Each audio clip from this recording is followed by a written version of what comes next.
A political firestorm erupted this week as Chancellor Rachel Reeves made waves in Brussels, calling for a reset in UK-EU relations. Her historic address to the Eurogroup marked the first time a British Chancellor had stood before the EU finance ministers since Brexit, and the implications of her statements are reverberating across Westminster and beyond. Reeves declared that rebuilding relations with the EU would pave the way for breaking down trade barriers and revitalising the UK's stagnant economy.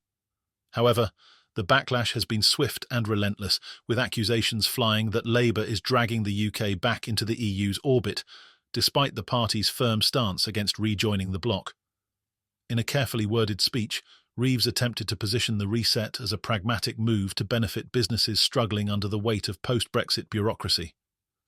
"This is about creating opportunities to invest and helping our businesses sell in each other's markets," she said, emphasising that any negotiations would be initiated next year.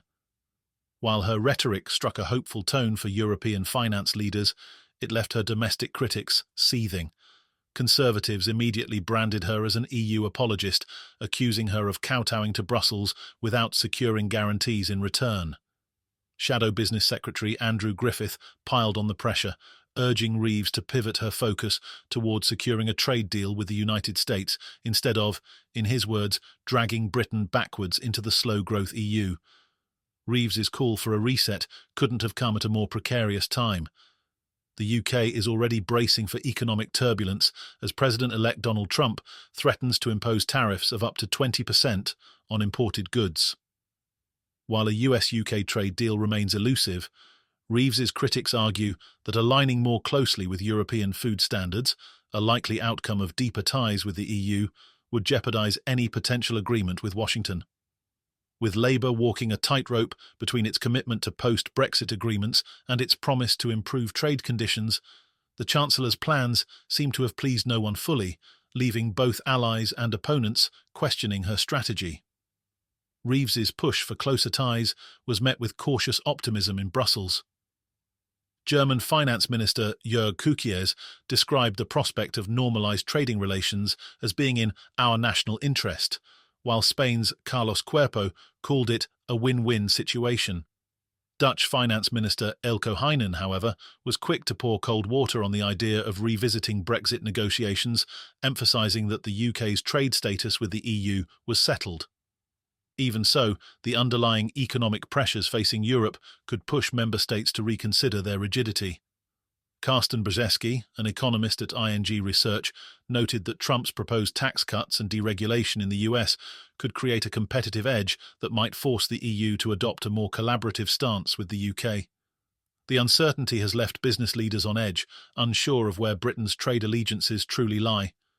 But Labour's internal turmoil may prove to be an even bigger obstacle than external negotiations. The party is grappling with a scandal that has shaken its credibility to the core. In Edinburgh, Cammy Day, the leader of the Labour-led City Council, resigned this week amid allegations of inappropriate behaviour. Reports surfaced that Day had sent sexually explicit messages to Ukrainian refugees, a shocking revelation that prompted a swift police investigation. Day denied the allegations, but acknowledged that the ensuing controversy had become a distraction from the council's work. "It's time for me to step aside," he said in his resignation letter, while pledging to cooperate fully with the authorities. The fallout from Day's resignation has been immediate and far-reaching. Scottish Labour leader Anas Sarwar described the allegations as deeply distressing, while opposition parties in the Edinburgh Council have wasted no time calling for Labour to relinquish control of the administration. The scandal has exposed fractures within the party and threatens to undermine its position in one of Scotland's most important cities. For Labour, already facing criticism over its handling of the EU reset, the timing of this scandal could not be worse.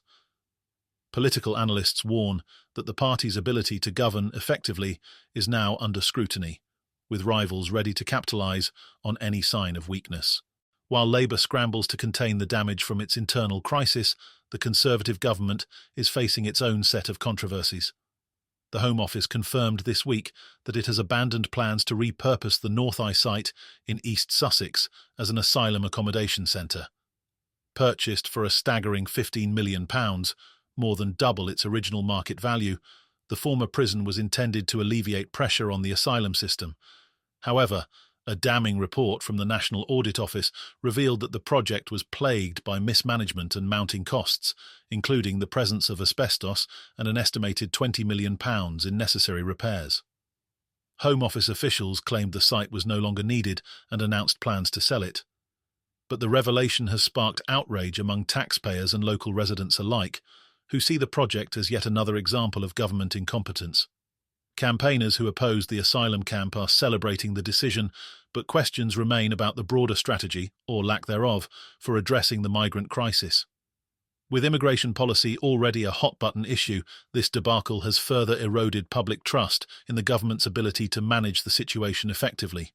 The intersecting crises of Labour's EU reset push, the Edinburgh Council scandal, and the Conservatives' asylum camp fiasco paint a bleak picture of Britain's political landscape. At the heart of the turmoil is a deepening sense of uncertainty about the country's direction. Reeves's vision of a more collaborative relationship with the EU may appeal to business leaders desperate for relief from regulatory burdens, but it risks alienating voters who supported Brexit in the hope of reclaiming sovereignty. Meanwhile, the government's failure to provide a coherent response to the migrant crisis underscores the broader dysfunction that has come to define British politics in recent years. Adding to the unease is the looming spectre of global economic instability. Trump's return to power in the US has introduced a new layer of unpredictability as his hardline trade policies threaten to disrupt international markets. European leaders, already grappling with the economic fallout of the war in Ukraine, must now contend with the possibility of losing competitive ground to the US. For the UK, caught between its European neighbours and a potentially hostile American administration, the stakes have never been higher. In the face of these challenges, political leaders from all sides are struggling to maintain control. Labour, eager to position itself as a viable alternative to the Conservatives, risks being derailed by scandals and internal divisions. The Conservatives, for their part, are increasingly seen as a party in disarray, unable to deliver on key promises while wasting millions of taxpayer pounds on failed projects. For the average citizen, the sense of chaos is palpable, fueling frustration and disillusionment with the political establishment as a whole. As Britain hurtles toward an uncertain future, one thing is clear: the choices made in the coming months will have far-reaching consequences. Will Reeves's gamble on an EU reset pay off, or will it deepen the divisions within Labour and the country at large? Can the Conservatives regain their footing, or will their missteps further erode public confidence? And as global pressures mount, how will Britain navigate the complex web of alliances and rivalries that will shape its economic destiny? The answers to these questions remain elusive, but the stakes could not be higher. For now, all eyes are on Westminster, Brussels, and beyond, as the nation braces for what promises to be a defining chapter in its history.